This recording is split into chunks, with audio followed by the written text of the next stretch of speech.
Muy buenos días con todos. El día de hoy nos toca ver el tema de renacimiento urbano y comercial. ¿De acuerdo? Este tema se va a enmarcar dentro de lo que se denomina la Baja Edad Media. ¿De acuerdo? De lo que se denomina la Baja Edad Media. Vamos a recordar algunas cosas importantes, como por ejemplo el inicio de la Edad Media, la primera parte, se le llama Alta Edad Media, que abarca básicamente, pues, eh, todo aquello que ocurre después de la caída del Imperio Romano de Occidente, ¿no es cierto?, a manos de nuestros amigos los bárbaros. Luego, la reconfiguración de los reinos que van a haber eh, en Europa Central, la aparición del Imperio Carolingio, por ejemplo. Todo esto es parte de de la Alta Edad Media. Luego le continuaría el medioevo, que básicamente vamos a recordar ahí en las cruzadas, ¿no? Que lo tienes que tener en claro. Medioevo, cruzadas. Es el momento de máximo apogeo del feudalismo. Se da estas luchas por recuperar Tierra Santa. Y luego vendría lo que vamos a llamar Baja Edad Media, que es básicamente eh, empieza la decadencia del feudalismo. ¿Ya? Cosas que no te puedes olvidar. Aquí llamamos, profesor, entonces renacimiento urbano y comercial. Pues bueno, básicamente tienes que tener en cuenta lo siguiente, este término, esta palabrita, urbano. ¿Urbano de qué vendrá? ¿A qué nos hace alusión? ¿Nos hace alusión a los campesinos o hace alusión a la ciudad? Muy bien, profe, hace alusión a la ciudad. ¿Ah? Entonces, y, profe, comercial, profe, el comercio, profe, van a negociar, van a haber transacciones, profe, va a haber intercambio de mercancías. ¿De acuerdo? Intercambio de mercancías. Acá tenemos que tener en cuenta lo siguiente. ¿Por qué renacimiento? ¿Por qué renacimiento? Porque recuerda que en la Edad Antigua, que tú ya debes haber visto, ¿no? Había pues comercio y habían ciudades. A veces olvidamos que en la Edad Antigua, el comercio era pues bastante intenso. A veces las personas cuando estudian Edad Antigua, no sé, Egipto, Mesopotamia, Roma, Grecia, creen que estos pueblos vivían aislados unos de otros, cuando en realidad había una pero gran interacción entre pueblos. Los romanos sabían que existían los chinos, porque había un comercio.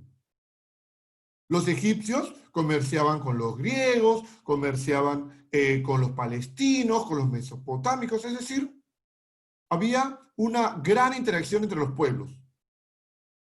Acá vamos a recordar que, por ejemplo, los grandes comerciantes del mundo antiguo, ¿quiénes eran?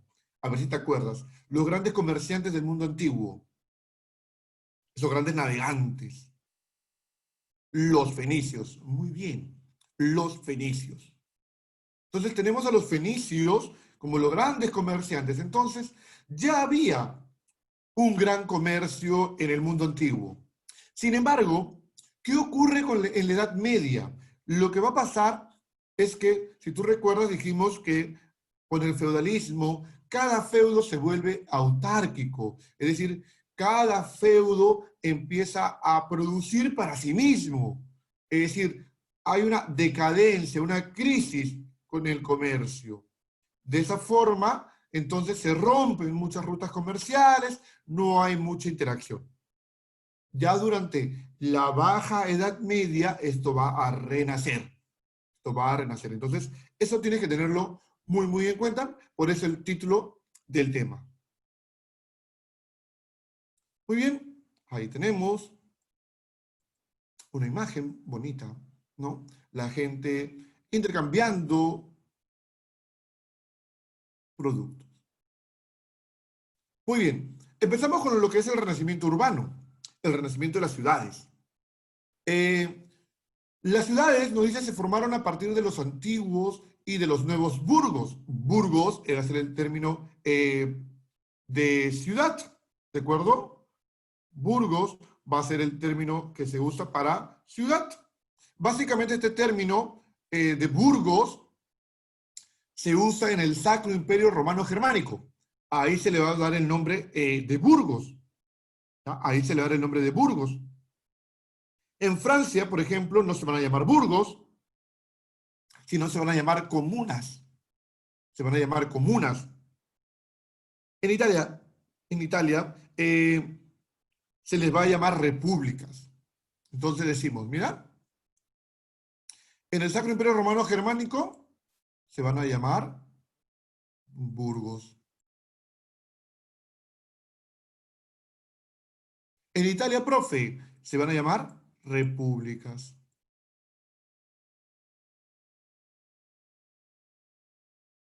Y en Francia se van a llamar comunas. Profe, ¿son ciudades? Sí, son ciudades. Son ciudades, pero se van a llamar de manera diferente en cada uno de estos reinos. Ahora,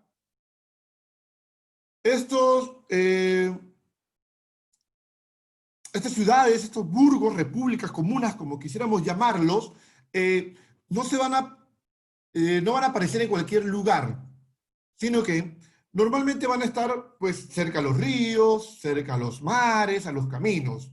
Básicamente, ¿por qué, profesor? Bueno, cerca a los ríos es importante porque se necesita agua, ¿no es cierto? Se necesita agua. Mientras que en los mares y caminos, porque ahí están las rutas comerciales. Ahí están las rutas comerciales. Recuerda que donde hay una interacción de rutas comerciales, va a ocurrir que las ciudades van a crecer más rápido y van a hacerse mucho más ricos, porque ahí llegan todos los productos. Si no, más o menos recuerda que hablamos una vez, cuando vimos el Islam, hablamos de la Meca. Y dijimos, la Meca está en el medio del desierto, pero como es un punto de confluencia de varias rutas comerciales, se hacen muy ricos, se desarrollan muy rápido. A fin de cuentas, en este lugar se concentraban los comerciantes y por lo tanto había un gran intercambio. Un gran intercambio. Entonces, no te olvides, por eso es que se van a ubicar cerca de los mares, ¿no? Los puertos, en los caminos, van a empezar a desarrollarse estos burgos. Ahora, estas ciudades van a ser importantes, pero como entenderás, van a tener algún tipo de, a veces, de problemas, ya sea defensivos o comerciales. Entonces, para eso, estas ciudades lo que van a hacer es unirse. Unirse, ¿por eso para qué? Para defenderse, por ejemplo, ¿no? Profe, ¿para qué más? Puede ser para intentar mantener un monopolio sobre las rutas comerciales. Es decir, nos unimos varias ciudades que tenemos más o menos la misma ruta comercial y nos defendemos de ataques y al mismo tiempo evitamos que otra ciudad, otro estado quiera empezar a hacer esa misma ruta comercial.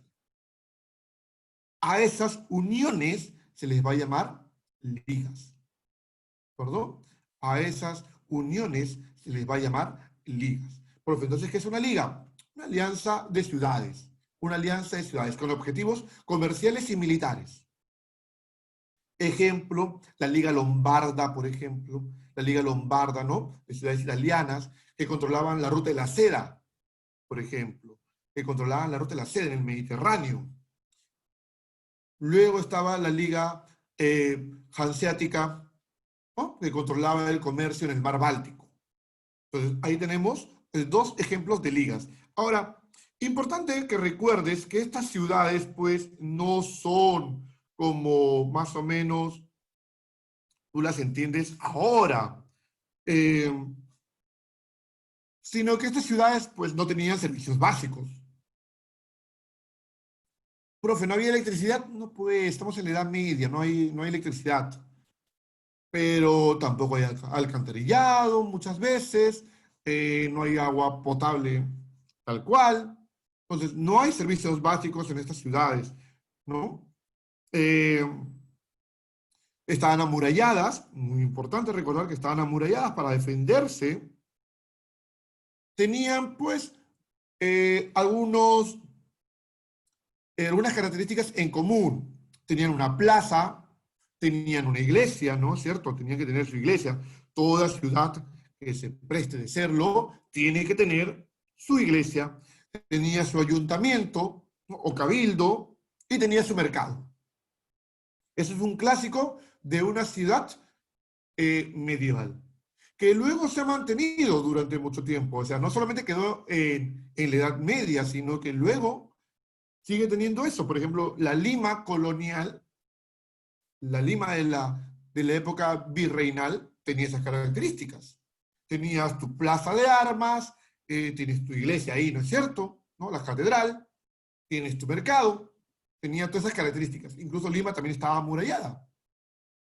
Y acá estamos hablando de la Baja Edad Media, pero Lima ha sido fundada, profesor, en el siglo XVI, pero más o menos para que logres ver, ¿no? Que se queda esa idea.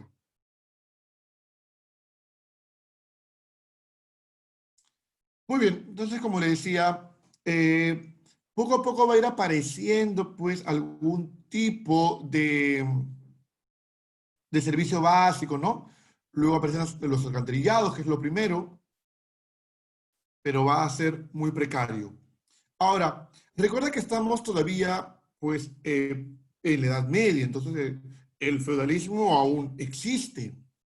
¿Cómo hacen, profesor, estas ciudades para poder romper por ese control feudal?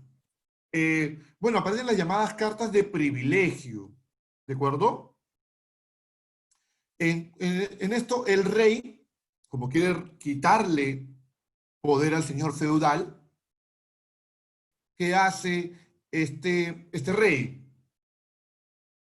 Les da a estas ciudades, pues, ciertos privilegios que le mantenían con ciertas libertades.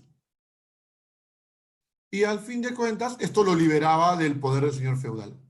A esto se le llamó cartas de privilegio, también se le llamó franquicias o fueros, ¿de acuerdo?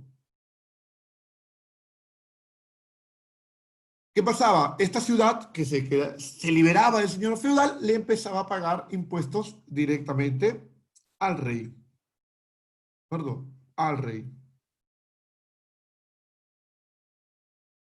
Muy bien, estructura de una ciudad medieval, como te dije, el ayuntamiento o cabildo, ¿cierto?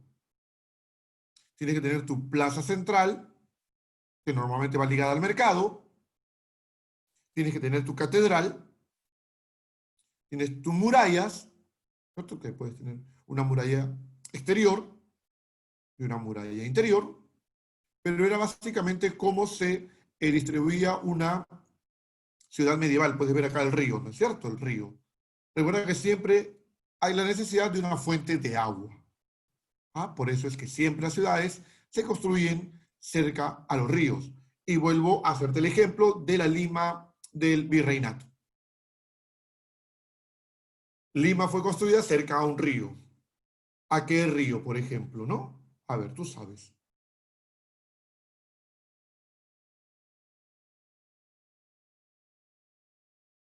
Exacto.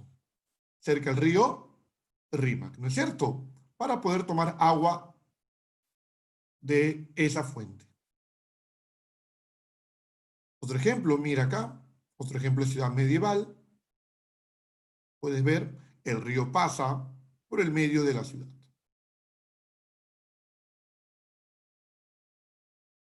Otro ejemplo, una fotografía real de una ciudad medieval, ¿cierto? De una ciudad medieval. Como te dije, las ciudades se construían muchas veces cerca al mar, ¿no? A los puertos, a fin de poder controlar el comercio. El comercio. Ahí lo puedes ver. Para que exista este renacimiento urbano medieval, es decir, para que crezca la población en la ciudad, tiene que ocurrir algo importante. Tiene que ir de la mano con una cierta maximización de la producción agrícola. ¿Por qué? Porque si la gente va a ir a vivir más a la ciudad, implica que esta gente deje el campo. Si la gente deja el campo, va a haber menos manos productoras de alimentos. Y si la gente aumenta en la ciudad, ¿cómo se mantiene todo esto? Entonces, el campo debe producir más para alimentar a la ciudad. ¿De acuerdo? Para alimentar a la ciudad. ¿Qué ha ocurrido? Bueno, hay una mejora del clima que permite pues nuevos cultivos. Hay una expansión de cultivos, nuevas técnicas, se empiezan a talar bosques, se desecan pantanos, ¿de acuerdo? Es decir, se empieza a ganar nuevas tierras de cultivo, ¿no? Se drenan los pantanos a fin de usar esa tierra pantanosa, volverla una tierra fértil, ¿no? De cultivo. Hay nuevas técnicas para las cuestiones del cultivo. Se uso de caballos, uso de colleras, el arado de vertedera, el uso de herraduras, empiezan a usar molinos de agua.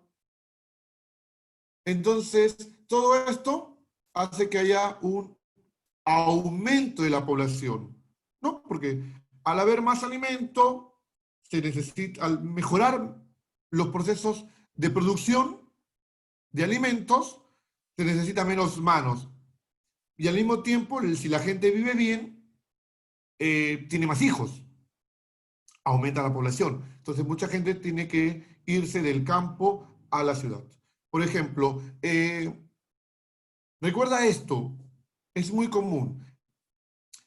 Si las personas viven en una situación en la cual su vida corre peligro o sus hijos van a morir más fácil, una forma de contrarrestar la cantidad de muertos es teniendo más hijos.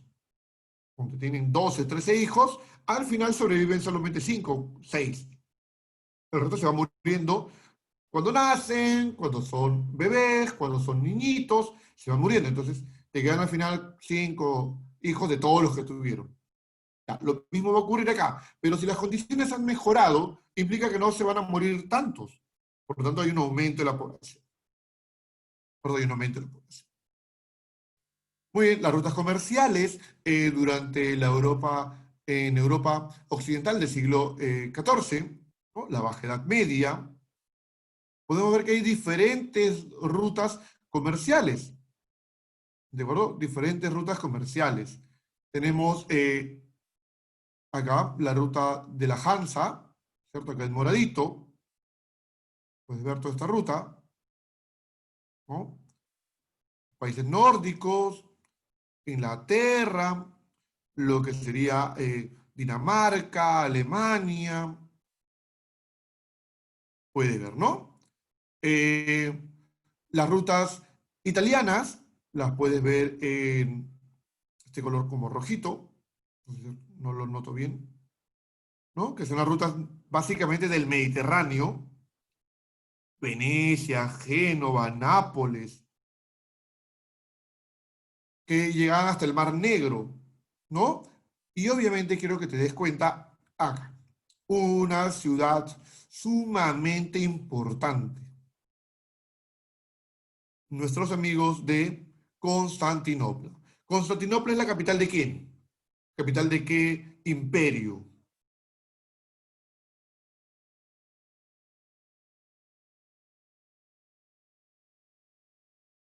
Muy bien, del imperio bizantino, ¿cierto? Del imperio bizantino. Entonces, Constantinopla era el punto de contacto entre Oriente y Occidente. ¿De acuerdo? era el punto de contacto entre Oriente y Occidente. Mira acá. Entonces, acá tenemos las rutas entonces italianas y también tenemos rutas terrestres, o rutas terrestres en verde. Entonces, recuerda que, profesor, ese memoradito que se llama la ruta de la Hansa, ya sabes qué liga es, ¿no? Ya sabes qué liga es. Muy bien. Entonces, ahí tenemos diferentes áreas comerciales. La área hanseática, que está en naranjita, ¿no? Se traía madera, trigo, ámbar, pieles, cera. Tenemos que nuestros amigos los ingleses siempre han producido lana, estaño, ¿no? Tenemos acá a los venecianos. Mira todo lo que controlaba Venecia. Entonces, ahí tenemos. Recuerda que venía de Oriente, ¿no? De la India, esa zona, venía pues las especias, la canela, por ejemplo, venía la seda de China. Entonces tenemos todo este movimiento comercial durante este momento. Muy bien. Entonces, ya hemos visto cómo son las rutas comerciales, hemos visto lo que se comercia, hemos visto los principales puntos. Entonces, obviamente hay un gran crecimiento de la población, obviamente hay un gran tráfico entre diferentes puntos del mundo conocido en ese momento, y esto conlleva la aparición de una nueva clase social. Profesor, ¿y qué es una clase social? Un conjunto de personas, un grupo de personas que tienen ciertas características culturales, eh, económicas, sociales. ¿De acuerdo? Aparecen los llamados burgueses. Los burgueses aparecen en este momento, en Baja Edad Media. Son los pobladores de los burgos. Son básicamente comerciantes, artesanos y banqueros, ¿cierto? Eh, Ellos empiezan a hacer mucho dinero. ¿Profe, con qué? Con el comercio. El comercio da dinero. Son comerciantes. Profe, banqueros hacen préstamos. Empiezan a hacer préstamos eh, de dinero. Básicamente nos dice las anécdotas que todo empieza porque estas personas tomaban su banquito, llegaban a diferentes puntos, ferias, mercados, se sentaban en su banquito y empezaban a prestar dinero. De ahí el nombre de banqueros, ¿no? El nombre de banco, en alusión a este banco donde se sentaban estas personas a prestarte dinero para que puedas comprar. Ahora, un punto muy importante también son los gremios o corporaciones, que es la asociación de artesanos de un mismo oficio. ¿Ah? Los artesanos de un mismo oficio se iban a agrupar en un gremio. ¿Para qué? Básicamente para defender sus intereses. ¿Pero intereses de qué tipo? Económicos. Eh, Decidir un mismo precio, una misma calidad de producto, a fin de cuentas, de evitar la competencia entre ellos. De esa manera, todos ganaban. Todos ganaban. Hablamos de los gremios. ¿De acuerdo? De los gremios.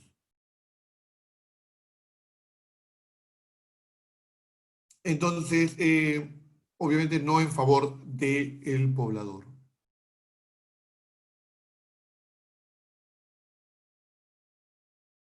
Y ponemos, ¿cuál es la situación social en este momento? Bueno, tenemos grupos con privilegios y grupos sin privilegios. Tenemos a la realeza, ¿no es cierto? Tenemos a la alta nobleza y alto clero, y tenemos a la nobleza media. Ellos eran las clases privilegiadas, ¿de acuerdo? La realeza, la alta nobleza y el alto clero la nobleza media. Los que no tenían privilegios estaban los grupos medios, básicamente artesanos y comerciantes, ¿no? Labradores, oficios liberales, como dijo nuestra compañera, ¿no? Y los soldados. Ellos estaban en una situación mejor que el resto, sí, pero no tenían privilegios. Luego ya venían los grupos modestos, que eran campesinos con tierras, artesanos y pequeños comerciantes, algunos funcionarios, ¿no? Funcionarios de bajo rango. Y ya luego estaban los marginados, los que no tenían ya ningún tipo de derecho, que eran los siervos, los jornaleros, los campesinos sin tierra, ¿no? Aquellos que tenían oficios pobres. Entonces ya tenemos, hay, en las clases no privilegiadas hay igual estatus, hay niveles, no todos eran iguales. Perdón, no todos eran iguales. Entonces, nótese que la burguesía está dentro de los no privilegiados. Aquí está la burguesía. Por más que fueran ricos, están acá. Profe, ¿estaban marginados de qué? ¿No tenían privilegios de qué? Pues los burgueses tenían que pagar impuestos. La burguesía tenía que, no podía tener acceso al poder político.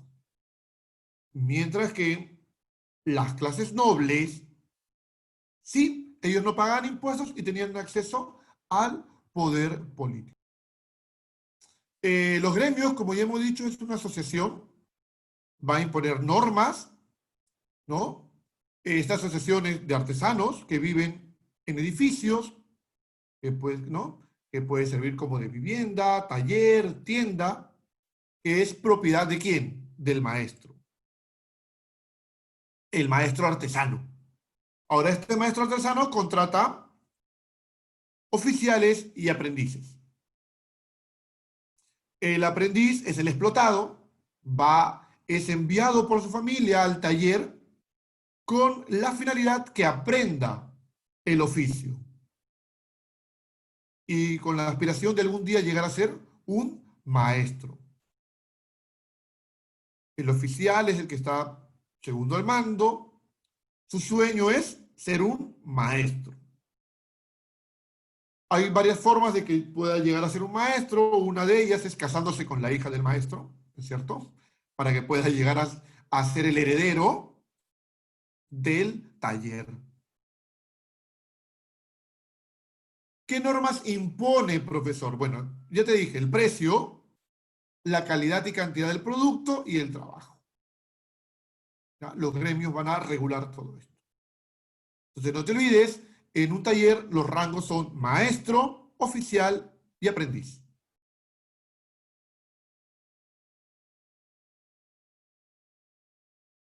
¿No? Renacimiento del comercio. Podemos recordar que durante el medioevo las cruzadas en realidad trajeron abajo muchas veces el tema de las rutas comerciales. Una vez terminadas estas guerras religiosas, que sabes que en realidad la religión fue el pretexto, porque en realidad lo que buscaban estos nobles era adueñarse de tierras, era poder tener feudos. Sin embargo, recordemos que las cruzadas fracasaron. Las cruzadas fracasaron. Entonces, muchos de estos nobles quedaron, digamos así, de capa caída. Muchos de estos nobles se empobrecieron y esto ayudó a los reyes, ¿no? A volver a tener poder. Y nos dijimos, el comercio renace y aparecen las llamadas ferias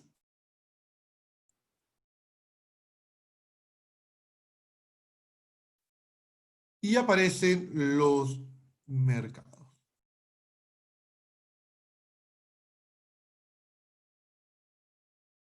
En ambos, en ambos se da un intercambio de mercancías, un intercambio comercial. Sin embargo, hay unas diferencias entre ambos. Básicamente es que la feria es temporal. La feria no está todo el tiempo, mientras que un mercado es permanente. Piensa en ferias. Cuando te dicen ferias, por ejemplo, hay una feria de útiles escolares. ¿Esa feria está todo el año? ¿Funcionará todo el año una feria de útiles escolares? ¿O solamente funcionará cerca de la época de inicio de las clases? ¿Cierto? Solamente funciona en ciertas épocas del año. Usted no va a encontrar una feria escolar en septiembre. ¿O usted cree que en diciembre habrá una feria escolar de útiles escolares? No, no va a haber, ¿no? Entonces las ferias son temporales, en cierto momento aparecen, se arman estas ferias. Y luego tenemos los mercados. Pues los mercados sí, los mercados son permanentes, siempre están en un lugar, ¿de acuerdo? Los mercados entonces son permanentes. Entonces, este renacimiento del comercio recuerda las ferias, recuerda los mercados. Muy bien, otro punto importante que deberíamos ver que ocurre durante esta baja Edad Media, que ya va a ser uno de los puntos donde empieza la crisis nuevamente, por ejemplo, la Guerra de los 100 años. La Guerra de los 100 años enfrenta a Inglaterra y Francia. Enfrenta a Inglaterra y Francia. Básicamente, profesor, ¿por qué? Por, el, por la corona francesa. ¿De acuerdo? Por la corona francesa. Al existir un problema con la corona francesa, al morir el rey y no haya quien lo suceda, los ingleses que tenían cierto derecho sobre la corona se lanzan a querer tener la corona francesa y gobernar Francia. Esto entonces va a ocasionar una guerra que en realidad no dura 100 años, sino dura más, pero se le llama la guerra de los 100 años. Esta guerra va a ser bastante brutal, va a morir mucha gente, al final va a ganar Francia, pero va a tener consecuencias para ambas naciones. Entonces, fueron agrupaciones medievales conformadas solo por maestros de un mismo oficio, profesor, los gremios, no te olvides. Para protegerse de algún ataque externo, las ciudades comerciales se agrupaban ¿en qué se agrupaban? Se agrupaban en ligas. Hamburgo, Bremen, Brujas, entre otras ciudades se agrupaban en la liga. Vamos, son ciudades alemanas, una ciudad belga, ¿cierto? Esta es la liga hanseática. Un punto importante. Eh, la ciudad belga no se llama Brujas, en realidad. Si usted va a Bélgica, si usted va a Bélgica eh, y pregunta por la ciudad de Brujas, se van a reír de usted. No saben qué es la ciudad de Brujas. Es el nombre que le han puesto a la ciudad de Bruges. Le pusieron, los españoles le pusieron ese nombre de Brujas.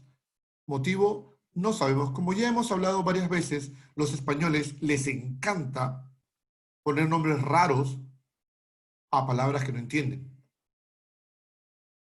6. Se encontraban encima de los aprendices, recibían un modesto sueldo y soñaban ser maestros. Profe, el oficial, ¿no? Su sueño era ser maestro. Las ciudades comerciales conseguían su libertad de los señores feudales a través de unos documentos otorgados por el rey, que se denominaban armisticios, tratados, cartas o fueros, concilios, edictos.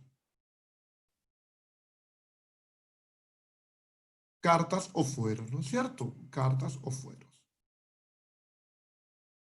No fue una característica de las ciudades durante el Renacimiento urbano. Sus calles eran estrechas, eran amuralladas, sus habitantes se denominaban burgueses, estaban cerca de ríos, tenían servicios básicos. ¿Cuál crees tú que sea la respuesta?